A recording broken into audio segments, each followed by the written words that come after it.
All right, happy Monday, happy Monday. What a day, what an awesome day. Man, we got it in today. You can see we changed the oil today. Hello. Not too hot out here, man. Kind of disappointed. I'm looking for some 104, 105. It's kind of mild out here. It's almost chilly, but we have the sleeveless heat gear on, heat gear leggings, internal, external thermogenic. Man, we cooking out here. The amino acid glutamine, the 5 milligrams powder form. 30 minutes before your workout, 30 minutes after. And man, I'm telling you, we heated up good. It's not humid, but it's a little warm. Sun is peeking through, but sometimes you got to make your own heat. Hello, that part. Hey, folks, let me hit you on this right here. And some of you might have seen this before. It's a sci-fi thriller movie, military movie, I would say. Probably one of the best ones out there, I think, in modern times. I would say a guy movie, very masculine movie, no femininity whatsoever.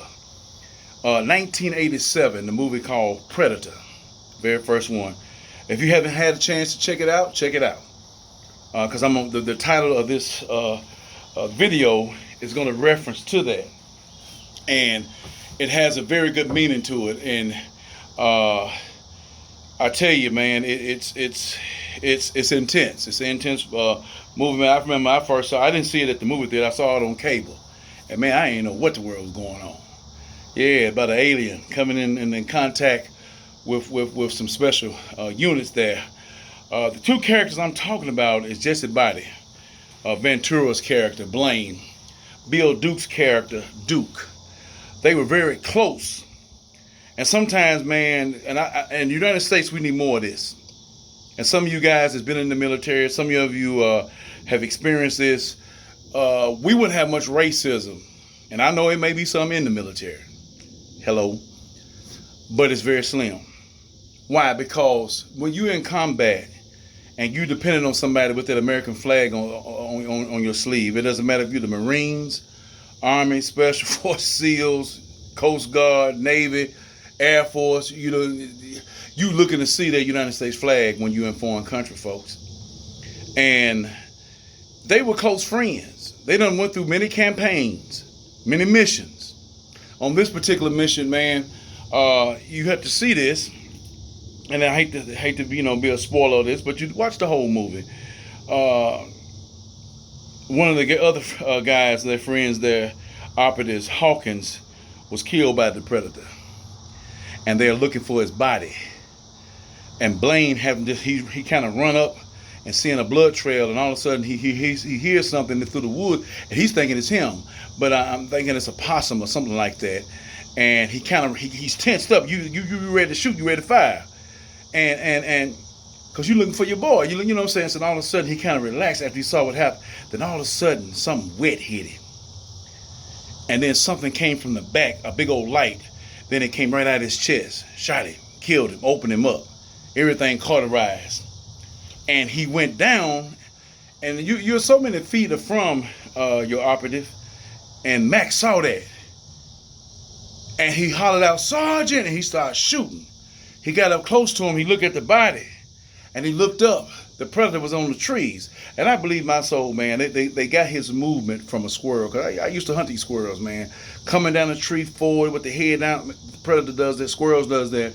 Going up the tree, they stick their head out and look, and they usually wait about 2 feet before they jump off a tree when they're coming down. So, I mean, that's just my theory. That's what it looked like. He's scaling the wall, but he was standing and he looked, and his eyes just glowed. So Max started shooting. He ran out of ammo. Blaine had his gun called the Medi gun. 1,000 rounds a minute. So this man picked up the gun, just hollering, shooting. And the rest of the team, they come up, they shoot. They ain't seeing, they ain't answering no questions. They shooting. Man, they done empty their clips, man, and he's still shooting, hollering. As time go by, Mac has the first watch. And he's talking to himself. Here's where the title come in. He said, man, when I catch up with him, we're coming through the bush, man, just cutting down. Just me and you, we come out not a scratch. And that's the title of this video, Just Me and You. Just me and you. Folks, and I'm going to tell you something, man. when it's just me and you. Who is it's you, and you can put anybody else in there. And sometimes a lot of folk ain't nothing wrong with this. You can put the I am in. It's just me and God. It's just me and the Lord. It's just me and Jesus. It's just me and the I am. Or it's just me and the Most High. It's just me and Yahweh. It's just me and Joshua. See, you can have that personal relationship. And that's a beautiful thing. But that man, his best friend is gone. And his memories, man, we going through battle, we cutting down, shooting things. He said, it's just me and you, baby. We coming out scratching out a scratch on us. And sometimes, folks, that's how you got to look through this life. It's just me and you. And I know, sometimes it might have to be your mama. Sometimes it might have to be your daddy, granddaddy, best friend. I'm not talking about, no, don't get me wrong. I'm not talking about in no sexual mode right here. I'm talking about somebody who is really close to, a real close friend like it was with Mac and them. And you look at this whole movie, you ain't gonna see no homosexuality right there. You ain't gonna see that. You ain't gonna get, like I said, this is a manly movie, a masculine movie. You ain't gonna see that. It's your ace boon coon who you done died with, who you done seen people fall down, but they still there with you. Through the thin and tight, losing a job, going through a miscarriage. Hello, I'm touching somebody. Somebody had to have a hysterectomy. Someone lost a child. Someone lost a mama or daddy. Through all this tightness, had a great paying occupation. All of a sudden it's gone. House been foreclosed on. Some cars been repossessed. Somebody done been through that before. Somebody done had some jail time. And this man is a phone call away, a letter. Somebody, long time ago, you had to write them letters, man. Wasn't no phone calls and like it was every day checking in. It was some letters. And when you get free or whatever, when you get to yourself, of getting yourself back up on your feet with the help of the I am, you can just say, it's just me and you, baby. And you riding this thing out. This thing called life. And I'm taking that for what Max said, man, because even though his friend is dead, he visualizing going through an ambush, going on a campaign. Him and his friend just died. He said, man, we coming out without a scratch, just me and you. Sometimes, folk, it's just you and God. You go through everything and you can say, man, it's just me and you, God. Just me and you. Because, see, sometimes family turn their back on you. Y'all ain't hear me. Some of y'all ain't seen that yet. Some of you ain't been there yet. Folk get jealous of you. Folk on your occupation. Every time some folks at the church house, they get jealous of folks. They see you moving on your own thing with preposition, the I am. Everybody's on a different path. God got your path cut out for it. It ain't for everybody. Let me throw this in here, man. Because for some strange reason, we have a disconnect. God's vision, his plan, his procedure is just not only to ministers and elders, evangelists. Come on, folks. We're going to stop that. I'm taking my time with this because for some strange, God, he gives the minister a plan. Yeah, he does. But there are some folk that's in the body, in the kingdom, that has special missions. They have special talents out here that God has blessed them with, and he wants them to use it for his purpose. Not for my purpose or your purpose, but for his purpose. So he has your spot cut out for you. Don't get it twisted out here. We just like some little minions running around here. No. He has a plan and a purpose for you. Because if he didn't, you would have been dead long time ago. Shut down, terminal illness, killed, locked down. But he sought and brought you through. So it's just me and you, God. We riding this thing out. And like your boy said in Hoolum, Illinois Gordon, from the womb to the tomb. Folk, all this terminology is what's being said. It's the real side of somebody. So we can fake and flodge all day long. We can hide behind stuff. But I like to see the real folks come up and show up. See, when you get hot enough out in the sun a little bit, something gonna happen. You're gonna start sweating a little bit. You're gonna start glistening a little bit. But perspiration gonna start going. Gonna get wet. You might have deodorant, but if you've been out there long enough, you're gonna have that body, that must. I ain't gonna say odor, that must smell to you. Come on, folks. That means you're human. And you've been made by the I am in his image. That's the realness, folks.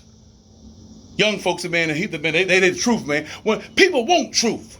Some folks don't want, see, only the shaky, shady folk want to lie. You want them folks down with you, man. It's just me and you. Sometimes it can be a close person on this side of life, or it can be the spiritual person that you need, and sometimes that's all you need. But every now and then, you need somebody to talk to when you have some problems out, when you done talk to God, and sometimes God, like, he show you some things. Stay on course. Then he send you somebody, like he did those prophets long years ago. He send prophets to folks to help. He send the Messiah to folks to get help. It's physical form, folks. You just can't get everything through the air, through this book right here. God puts it through some mortal mouth, so it's got some power. Now you know this person's character. Sometimes it's mama. Mama done seen a lot. Mama done been down through the grandmama. They done seen some hard stuff, especially coming through slavery, the Jim Crow stuff, the civil rights movement. They done seen some stuff, man, and they dropping some knowledge on you. Like Sidney Poitier movie, Raising in the Sun. His mama kept telling him, I want you to be like your daddy. Be like your dad. Mama, why you always on me? Because she knew what was out there.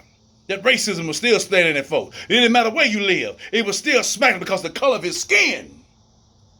She telling him what your daddy would do, how he stand strong, how he hold his head. He didn't bow his head down. Ain't about no pride. It's about know where you come from and what you stand for. And that's the problem with some of us in this skin color. We don't know what we stand for. We don't know where we come from. Yes, we come from some kings and queens. Yes, we have. But are we proving it? Are we walking that walk like we say it is? Ain't nobody but just me and you. And sometimes it is. A relationship, a marriage can turn against you. Your siblings can turn against you. Your offspring can turn against you. But sometimes, man, ain't nobody there but God to hold you together. Because, man, sometimes some people ain't strong enough, isn't strong enough up here in the mind, and they want to think about eating a bullet, want to think about cutting on themselves, want to jump off a bridge, want to take a noose around their neck and hang themselves. See, I'm just tired. I can't take it no more. Or you start shooting up some good old nice easy dope. You start smoking all the time. You drinking until you tear your liver up, till you tear your brain cells up. See, we're trying to find something to cope out here. Ain't nobody just you and me. Come on, folks. Share this video, because somebody, man, look here. There's somebody always checking on somebody, see if they all right. Hey, but have you checked on them? Hey, you all right? You good? You know? We don't need to wait till Mother's Day, Father's Day, so-called Thanksgiving and so-called Christmas Day to get together. Get together every first day of the week on a Sunday like we used to. Come around that table. Take your family control back right there. Oh, yeah, I know the hidden image. Yeah, the Satan and the beast have separated a lot of families through this welfare system, the divorce system. But when you ride with him, you can bypass that garbage. Because one day they're going to turn 18 and get a little bit older. And parents, we shouldn't be talking down to nobody about their mama and daddy. Keep it real with your children. Stand strong with your children. Be there as long as you can. Oh, they gone. They can do what they want to. They 18, they 21. Let me say that again. Because we have a lot of adult folks saying they trying to keep their groove on and going, can't wait till they kids get out of the house so they can cut up on their own. Did your mom and dad do you like that? I mean, if they did, they might have been in error. God don't do you like that. To what you're doing your children like that. I'm not talking about making them, baby them. Be there for encouragement, for guidance. Because you done experienced the stuff that they've never experienced. So when they come up, they can say, you know what, mama talked about that. Daddy said something about that. Let me hit you with this, man. It's so deep out here, man. I remember my first year I went to McGavick High School. My freshman year. And man, doing football practice, Daddy was right there. But when school started, August, he said, look here, y'all get ready for the game and stuff. He said, you stay at school. Don't be riding no boys nowhere. This is why it's important for Daddy. See, you can't, I got to say it. You can't have no sissies and faggots and homosexuals out here running around here when you got men on when you don't do that when a man made you in his image. I'm in my daddy's image. Out of his 3 sons, I have his only hands. I have my mama complexion.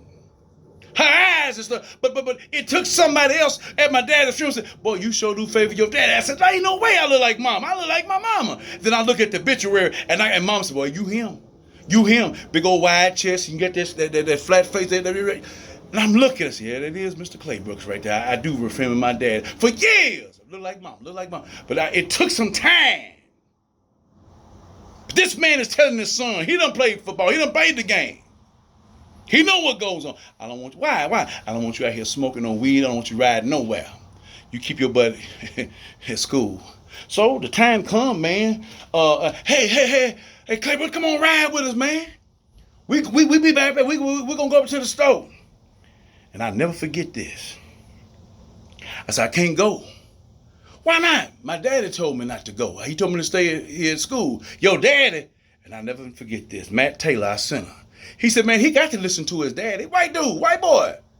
Cold center. He said, he got to listen to his daddy. And man, I'm going to tell you what, several times some guys had a wreck. Somebody got killed. There was some shooting going on. Just think my daddy didn't tell me what everybody used to do. See, most women don't know this. That's why they leave their daddy around here. Only thing the women know is probably being a cheerleader or something. If they dated a football player and see what they do, but they don't know that. But daddy did. He played. And I'm like, how did he know? He told me something and it stuck with me and I stayed. That was free, folks. Daddies mean a lot. Mamas mean a lot. Baby, look here now. I don't know when it's going to happen. But make sure you keep these in your pocketbook. Make you keep this right, this, make sure. What's that, mama? So you're going to come on your administration and it might be in class and they might laugh at you, but this is what a female go through. See, a mama prepares her daughter for that. That God got this thing worked out, man. We trying to come back and change some stuff. Can't change what he already made. See, Satan does that garbage. Ain't it but me and you out here. Folks, sometimes, again, you have to have somebody physical. And then sometimes you just have to do this deal and hold on tight to the all-living God out here. When you look around, ain't nobody but you. And ain't nobody but you and me as God. God ain't nobody but you and me. And sometimes you got to say that. Sometimes folk turn their back on you when you're trying to stand for what's right. When you're trying to do what's right. Or when you're doing what's right. Folks talk about you. Well, they think he think because he believe in God. See, people like to talk about folk. Why are we worrying about who's driving what? Who wearing this? Who stay over there? What are we worrying about that for? I like how Jesus said it. They hated me first. They're going to hate you. So there's some haters out there. Keep on smiling. And keep looking like your boy Max. He know his buddy, but he said, ain't nobody but me and you coming out spotless without a scratch. And that's how you got to look at this life, folks. You're going to go through some stuff, but you're going to come out spotless without a scratch with the I am up here. Stay up out here, folks. Just me and you.